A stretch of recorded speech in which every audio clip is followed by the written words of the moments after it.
Stephen the Rocket works hard at Olfstead Castle.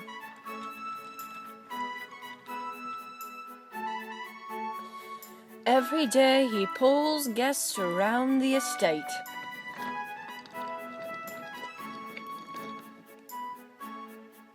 One day, Stephen was taking a rest.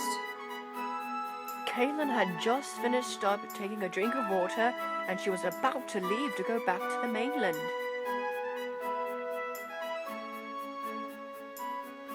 Stephen spoke. "Caitlin," he said. Caitlin puffed back. "What is it, Stephen?" she asked. "Well, you see, Caitlin, I love doing my job here at Olfstead Castle, but honestly, I'd like to do something new for once. Maybe visit somewhere else far away from here. Caitlin, what is the mainland like?" "Why, Stephen, the mainland's a lot like Sodor, except it's bigger, there are more railway lines and more destinations and more trains and, well, not to mention the fact that diesels are taking over the mainland easier than they are taking over here on Sodor. Why do you want to know, anyways?" "I was just wondering how it's like, Caitlin.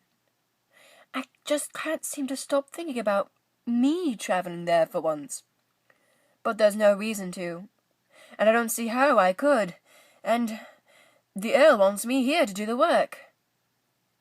"Don't worry, Stephen. I'm sure someday you'll be able to go to the mainland. I have to go now. It was nice talking with you."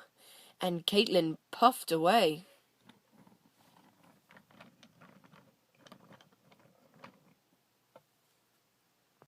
Stephen sighed and went back to work as well.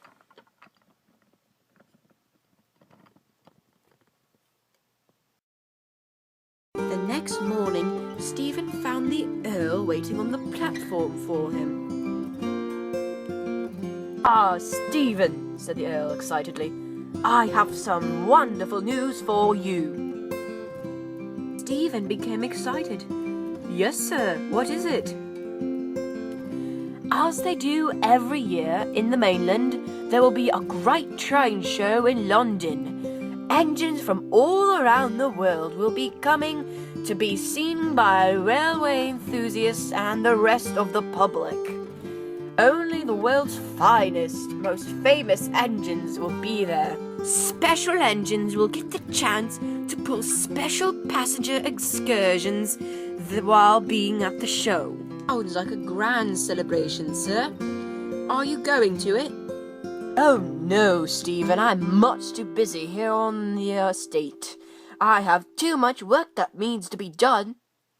However, there is someone who'll be going, and that's you, Stephen. They asked me if you could go and be at the train show and pull special passenger excursions along with some other locomotives." "Are you joking, sir?" "Indeed I am not, Stephen. Connor will be here soon with a flat car, and he will take you to the mainland." Stephen was very excited. He couldn't wait. "Thank you, sir," said Stephen. "Thank you very much."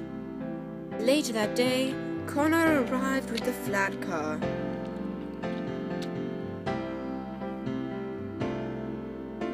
And then Kelly arrived. He was there to lift Stephen onto the flat car.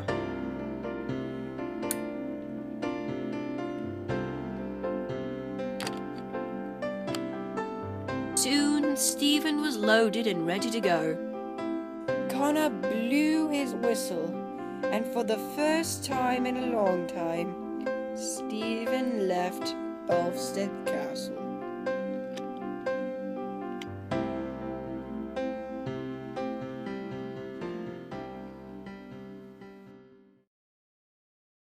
Connor sped down the line. Stephen had never gone this fast in his life. "Woo!" he cried. Connor and Stephen had finally reached the bridge that connected the island of Sodor to the mainland.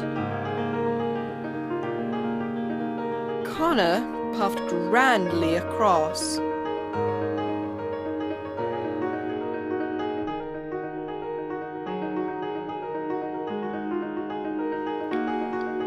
Wow, said Stephen. This is absolutely amazing.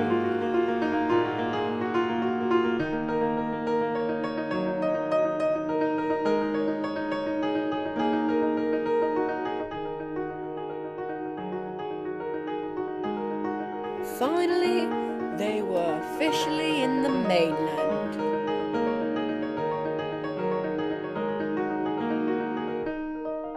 Stephen thought the countryside was beautiful. This, he said, is wonderful.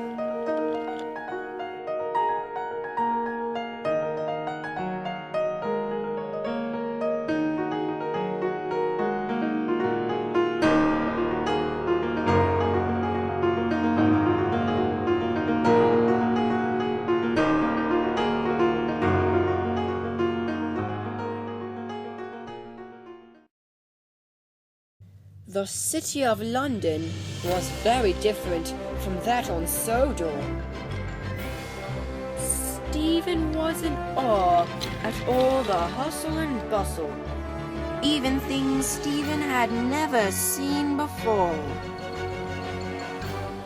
This made Stephen grow more excited. Finally, Connor arrived at the destination.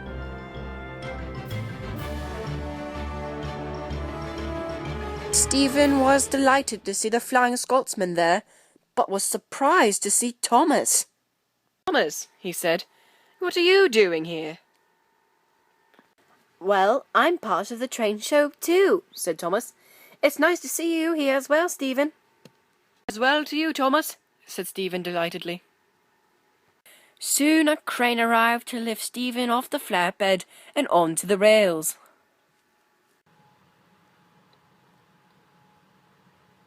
Soon Stephen was out of the way and Connor buffered up to the flatbed. "Goodbye, Stephen," said Connor. "I'll see you again soon." And he puffed away. "Well," said Stephen, "I am certainly tired out from that long trip, and I'm glad to be here. I can't wait. What do we do now?" "Well, Stephen, the show doesn't start until tomorrow, so I suppose we should all get a good night's sleep. Stephen, you'll be sleeping with Thomas in the other engine that's over there."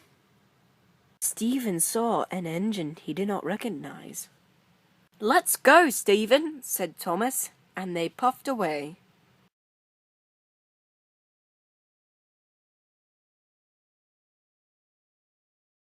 Next day, people from all over England were there, watching the trains go by.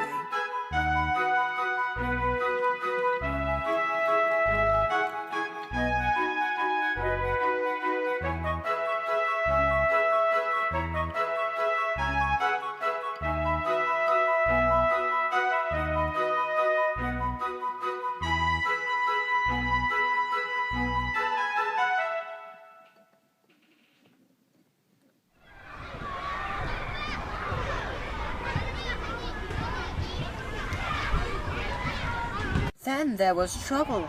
As Thomas was puffing along, a little girl ran onto the tracks.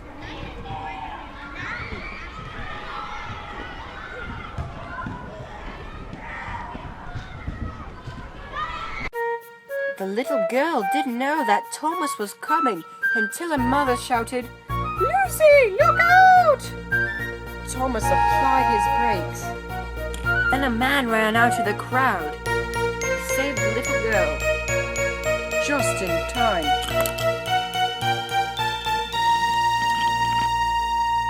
Thomas finally came to a stop.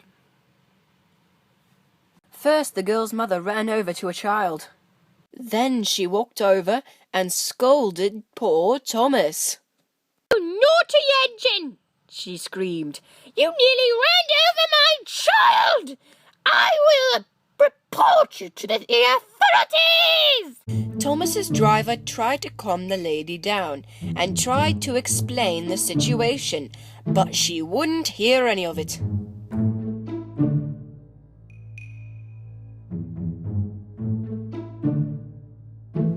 Later that evening, Thomas, Stephen, and the Flying Scotsman were all talking about their first day of the train show. I absolutely loved it, said Stephen. I can't wait to do the special passenger excursions tomorrow. Me as well, agreed the Flying Scotsman. It was a fine day, except for the little mishap that occurred with poor Thomas. I tried to stop in time, wailed Thomas, but There's no need to fret, Thomas. We understand your situation, and it could have happened to any of the best of us. Right, Thomas. Besides, I quote from Harvey, who quotes from Porter, water off a duck's back. It's either a duck or a dock, but I'm not so sure. I was kind of confused. I couldn't understand him. The engines laughed. Then the Flying Scotsman said, Who's Harvey, and who's Porter? Thomas chuckled. Ha! There's lots and lots of new engines on the island that you haven't met, Flying Scotsman, and I don't know if you'll ever meet them, actually. You're quite right, Thomas, said the Flying Scotsman. Well, it's about sleep time, so good night. Good night, said Sir Stephen and Thomas in unison, and the three engines fell fast asleep. The next 2 days were wonderful for Stephen. He was enjoying himself immensely. But soon Stephen's visit had come to an end, and he had to go back to the island of Sodor. He was very sad about this, and bid everyone a farewell. Soon it was finally time to go. Connor and Stephen left, and a cheer of whistles sounded from all the visiting engines. Stephen told Connor all about his adventures on the way back home. You know what, said Stephen, I really am sad to go, but I really miss home. Stephen couldn't wait to tell the other engines about his adventures.